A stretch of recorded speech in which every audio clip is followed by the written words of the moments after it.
Come avete visto dalle immagini, farei il rebuild della moto.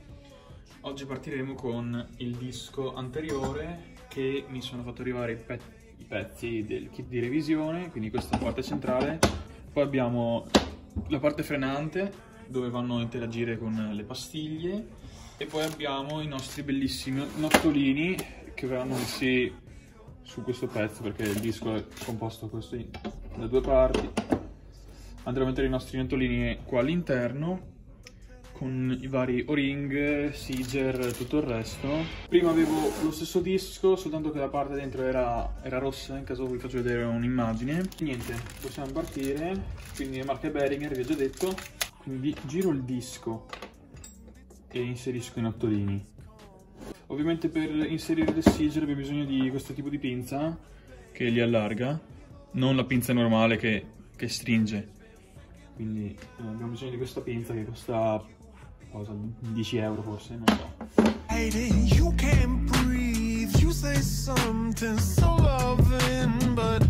Nel primo episodio di oggi credo che monterò il disco e forse smonterò i pneumatici dei cerchioni.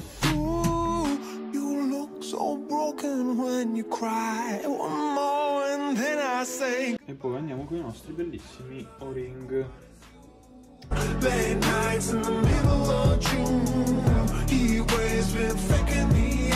Il nostro disco è fatto. Bellissimo. Bel disco. Bello bello. Il mio era da buttare. Se trovo un video di come era messo, di come ballava, era proprio a rischio. Veramente bello sto disco. Bello bello. Adesso andremo a smontare le gomme dai cerchi. Vi serve lo smontagomme, i levarini li chiamo, quelli che comunque usate anche sulle biciclette. Questi, il kit da 3, in caso ve lo linko sotto il video. Quindi questo qua è lo smontagomme, quindi è formato da questa base d'appoggio, questa base, e dove va messo il cerchio. Poi va messo anche una vite qua che fa da blocco per la gomma, ma non la uso io. E questo qua che è lo stallonatore, quindi questo qua stallona e basta alla fine, non fa altro.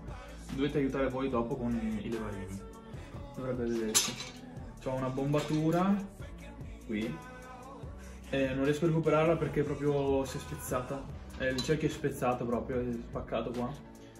E poi ho i fori del mozzo della parte della corona che sono ovali, quindi non riesco a recuperarli, si vede.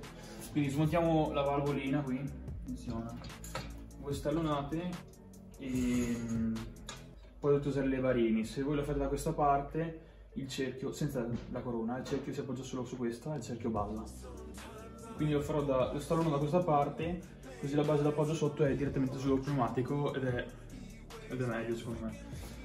Dovete fare, sì, si capisce quando la stallonate, quindi andate avanti tranquilli. Ecco, stallonata l'abbiamo stallonata, adesso levarini qua, levarini. Togliamo lo smontagomme che non ci serve più, forse dopo, non so. E adesso ci vuole un po' di pazienza, ragazzi. Adesso ci sporcheremo abbastanza. Quindi scegliete da dove cominciare e dovete tirarla fuori, in poche parole. Proviamo. Ok, no, non fate fatica con la gomma tutta sgonfia. Quindi mettete anche da un'altra parte, scivolare un po' in qua, tirate tutto su, la gomma viene su da sola, anche in teoria se voi fate così, senza tirarvi su un levarino nell'occhio magari,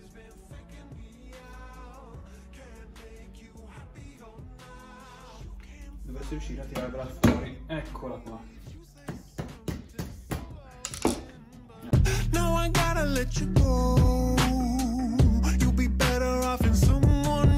Ok, dovete stallonare adesso da questa parte perché si è incollata al cerchio e non riesce ad andare fuori. Fate conto che richiedono anche per montare le gomme. Eccola qua.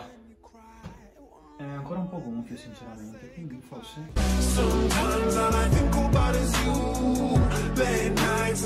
gonfia per fortuna, è anche sporca, basta così e la gomma, eccola qua. E abbiamo smontato lo pneumatico da cerchione, ragazzi, questo cerchione da buttare praticamente. Sì, vedete? È distrutto. È proprio anche crepato interno qui. Qua è crepato, proprio si è aperto. Questo qua è il cerchio anteriore, le condizioni. Questo è proprio distrutto. Comunque adesso lo tiriamo giù. Sta